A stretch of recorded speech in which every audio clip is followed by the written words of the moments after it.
The gentle morning sunlight illuminated the White House standing in San Diego's upscale residential area. It was a modern two-story Spanish colonial-style home.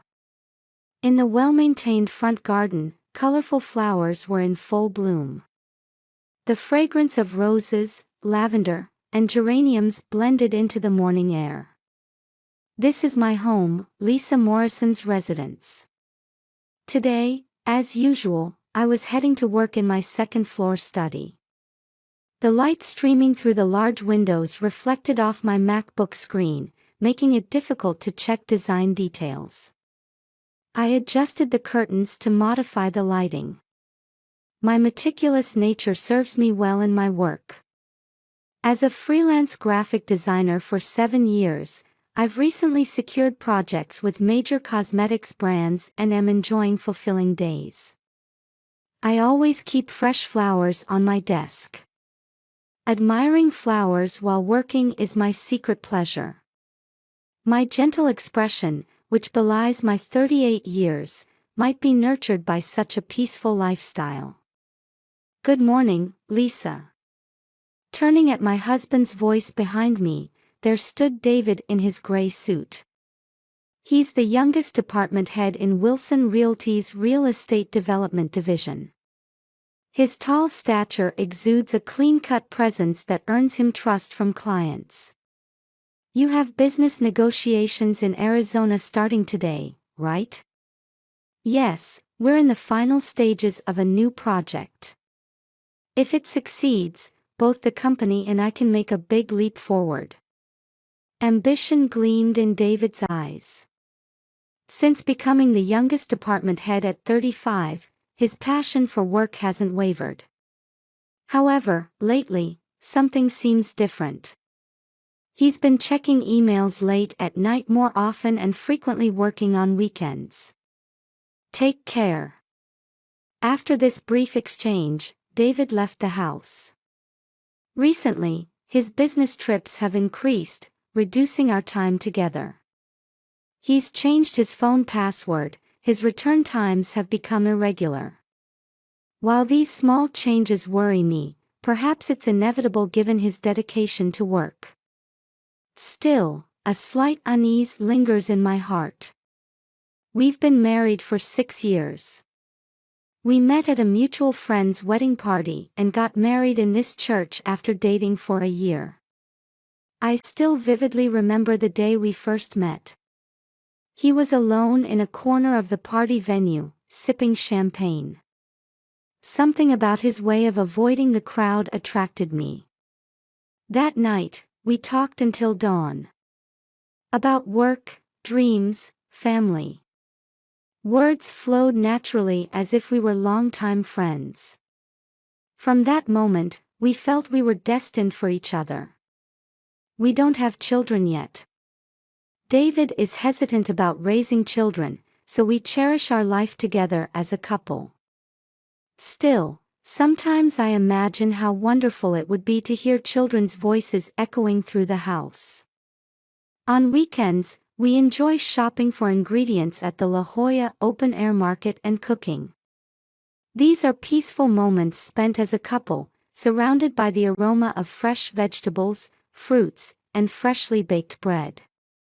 Sundays are dedicated to worship at St. James by the Sea Episcopal Church. And once a month, I have lunch with my mother. At the lodge at Torrey Pines, she always reserves a window seat. My mother Patricia, a former model, maintains a youthfulness that belies her 58 years. Thanks to several plastic surgeries, she looks no older than her early 40s. Her perfect hair and makeup, dressed in luxury brands, still draw people's attention. But as her daughter, I don't miss the occasional loneliness in her eyes. "Lisa, you should pay more attention to your appearance." I smile wryly whenever she says this. We never agree. I prefer natural makeup and simple clothes, while my mother favors flashier styles. But perhaps behind those words lies a mother's love for her daughter.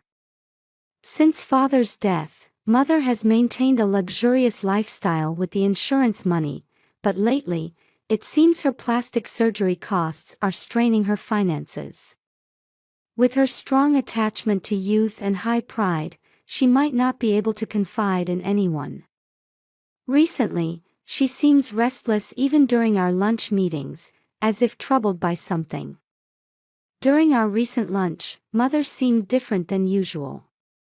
While showing off her new luxury brand bag, there was a moment when her credit card didn't work, and she hurriedly pulled out cash. "Mom, if you're having any troubles, please tell me." But Mother just smiled and said, "There's nothing to worry about," quickly changing the subject. At that moment, I thought I saw her hands trembling slightly. After Mother left, I stood by the window, gazing at the distant green of Torrey Pines golf course. For some reason, Mother's retreating figure seemed very lonely. In the evening, while watering the garden flowers, I thought about family. Though not perfect, these peaceful days were my most precious treasure. The scent of roses dissolved into the evening air, enveloping me in tranquility. I didn't know then that this peace was about to crumble. And that somewhere beyond my knowledge, my beloved ones were making irreparable mistakes. On June 15th, strong sunlight had been illuminating San Diego since morning. Inside the air-conditioned house, I was busy preparing for an important presentation. "Lisa, I'm heading out." David appeared in my study, pulling a gray suitcase. He said it was a 4-day business trip for negotiations. "Yes, take care." "Thanks." David seemed somewhat restless and left the house more quickly than usual. Standing at the entrance seeing him off, I thought I heard a phone ringing. But David got into his car hurriedly without answering any calls. At 9 a.m., I also left home for a client meeting. Navy dress with a modest pearl necklace, a gift from Mother.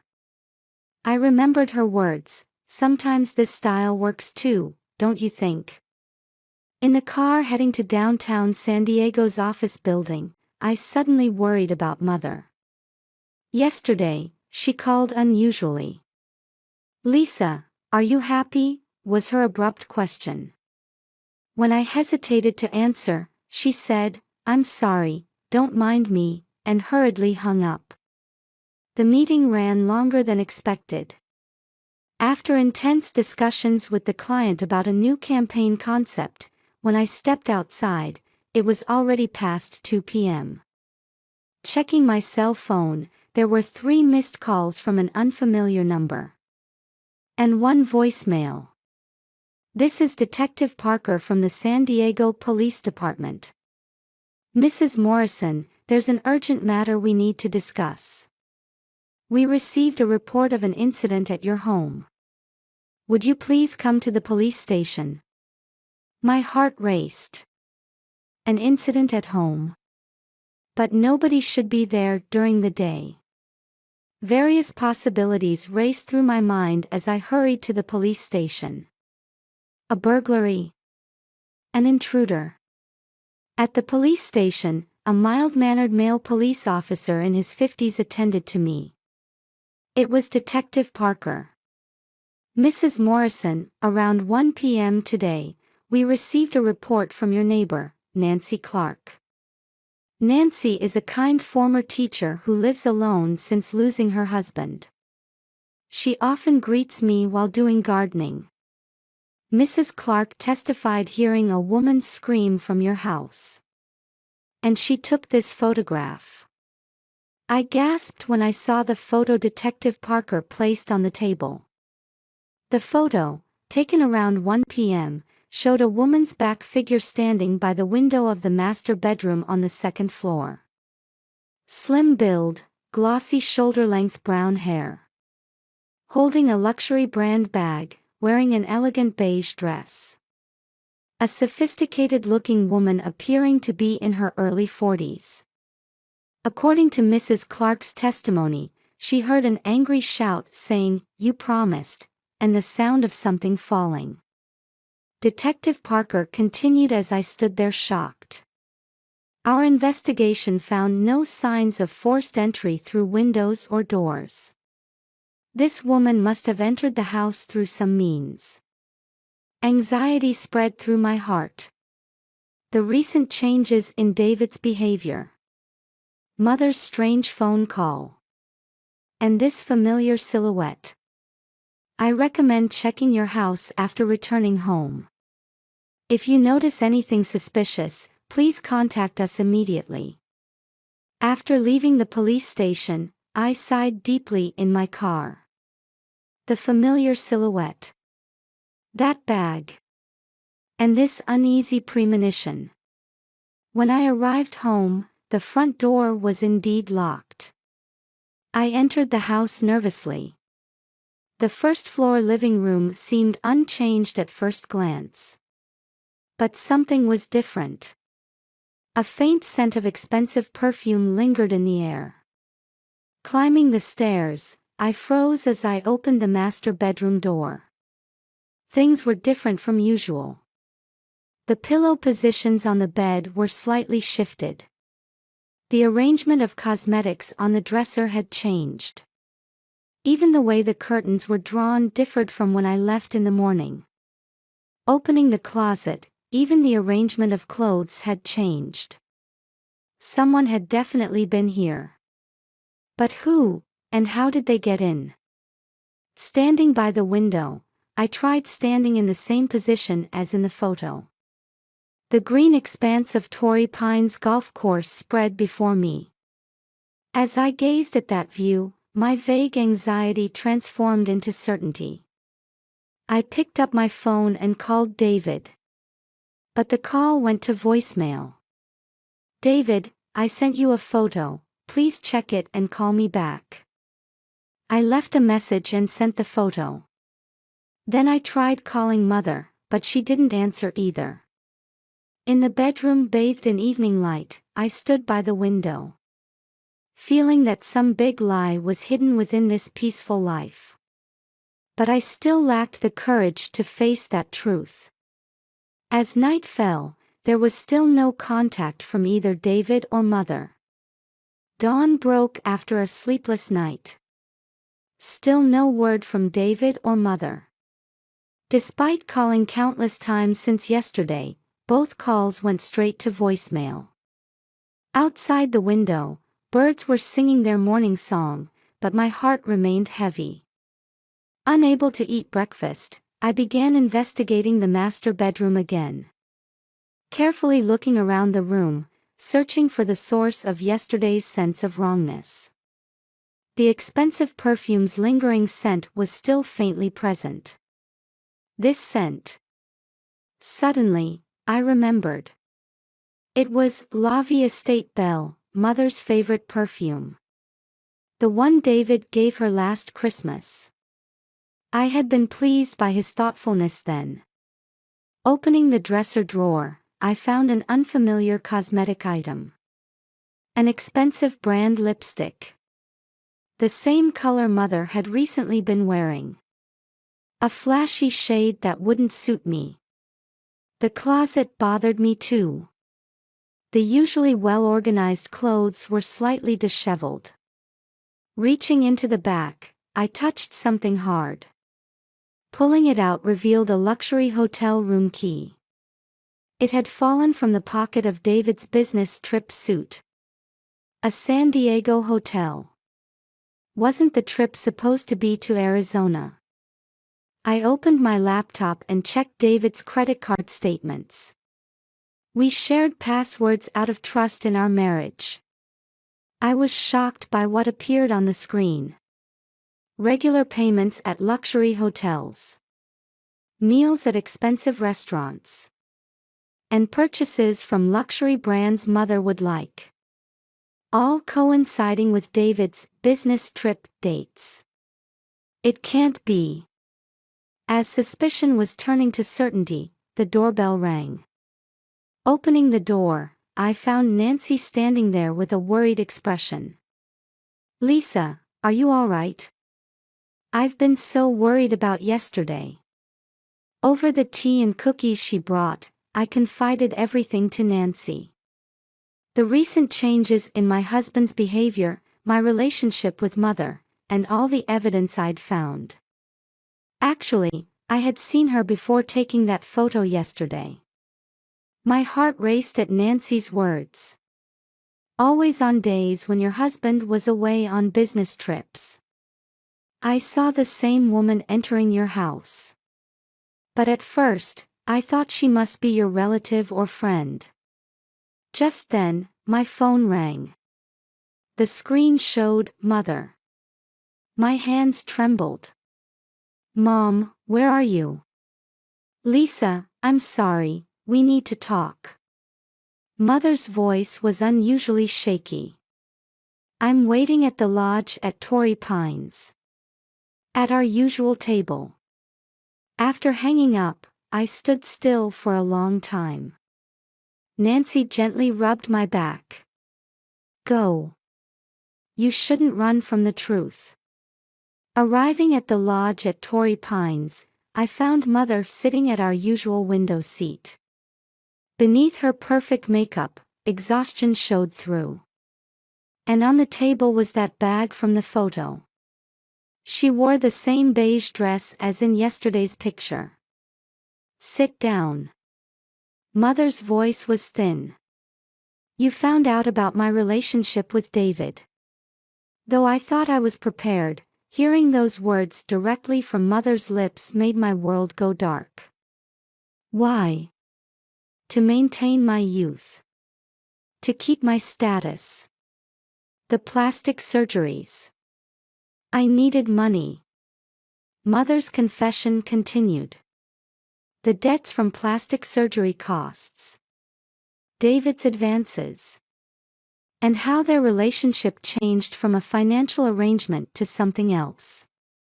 Lisa, Just then, Mother's phone rang. Her face tensed at the name on the screen. David. I grabbed Mother's phone and put it on speaker.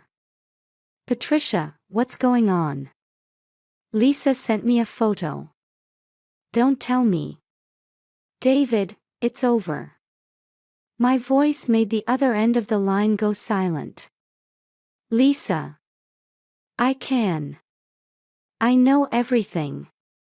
The credit card statements, the hotel key, everything. Wait, let me explain. Explain what? Your relationship with Mother. Or embezzling company money. Over the past few days, I had investigated thoroughly. David's reputation at work. The unusual frequency of business trips. And the flow of company money. Lisa, I have something to tell you too. Mother spoke in a trembling voice. David and I decided to end it. When he realized I was running out of money, he suddenly turned cold. Mom. I was foolish. Stealing my daughter's husband, obsessing over youth, please forgive me. Mother's makeup began to crumble. Behind the perfect mask, her true face emerged. I silently stood up and left the restaurant. I could hear Mother crying behind me. But I couldn't turn back.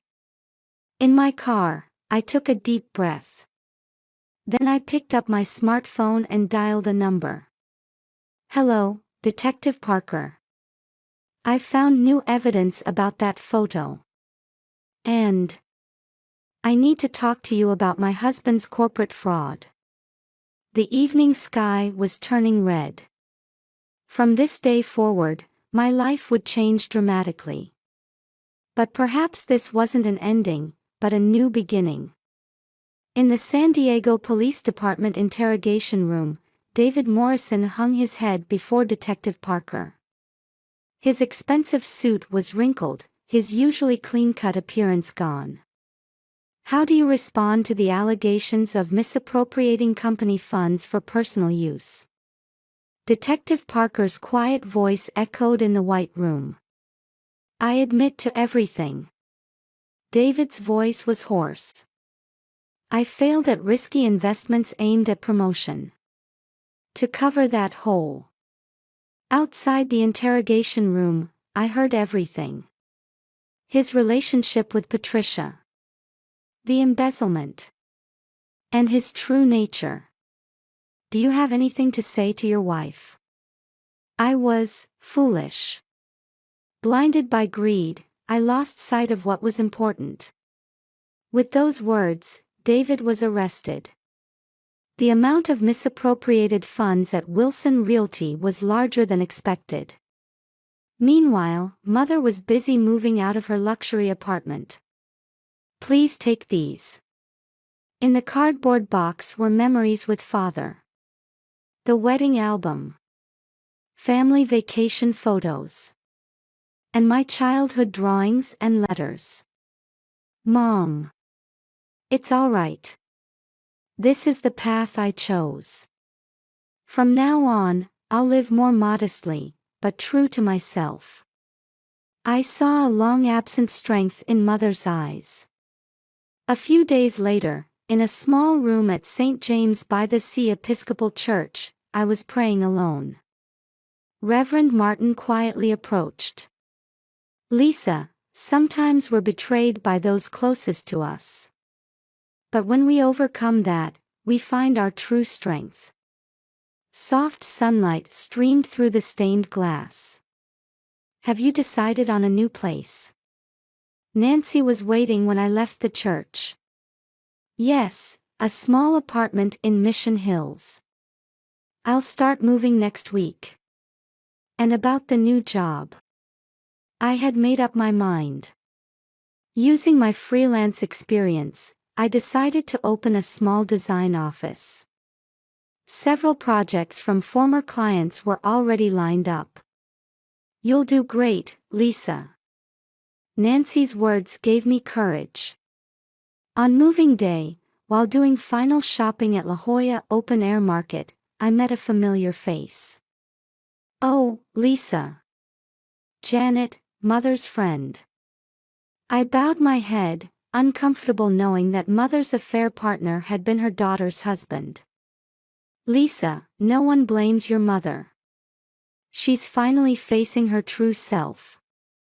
These unexpected words warmed my heart. The new apartment was in a quiet residential area of Mission Hills. Though not spacious, it was a comfortable space with pleasant breezes flowing through. Here's where I take my first step into a new life. While moving in boxes, I looked out the window. Downtown skyscrapers were visible in the distance.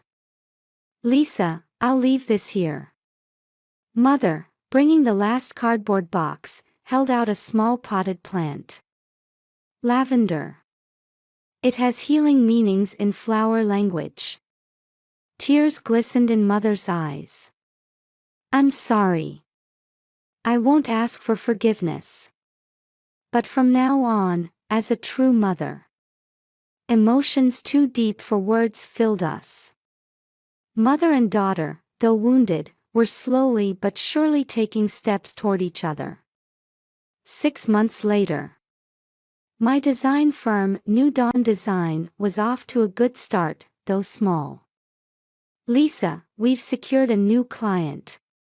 Kate, Nancy's granddaughter whom I hired as a secretary, reported excitedly. Thank you. Oh, and I have lunch plans with Mother today. Patricia has changed so much, hasn't she? Yes. Mother now teaches at a local senior fashion circle. It's her new job to suggest age-appropriate beauty without relying on plastic surgery. Her former haughty attitude has disappeared, replaced by a genuine smile. Mom, sorry I'm late. It's fine. Isn't the pasta here delicious? We share recent news at a small Italian restaurant instead of an upscale establishment. Have you heard about David? Yes. He's getting parole next month. We need to keep moving forward. I quietly nod at mother's words. In the evening, while watering the lavender on my apartment balcony, I reflect. Without that photograph, I might never have faced this truth. But now, I'm grateful for everything. A word from a neighbor. It was a signal heralding the beginning of a new life. Being hurt, suffering, yet continuing to walk forward, perhaps that's what true strength is. The scent of lavender drifts on the evening breeze. Tomorrow will bring another new morning. And I will continue walking my path, one step at a time.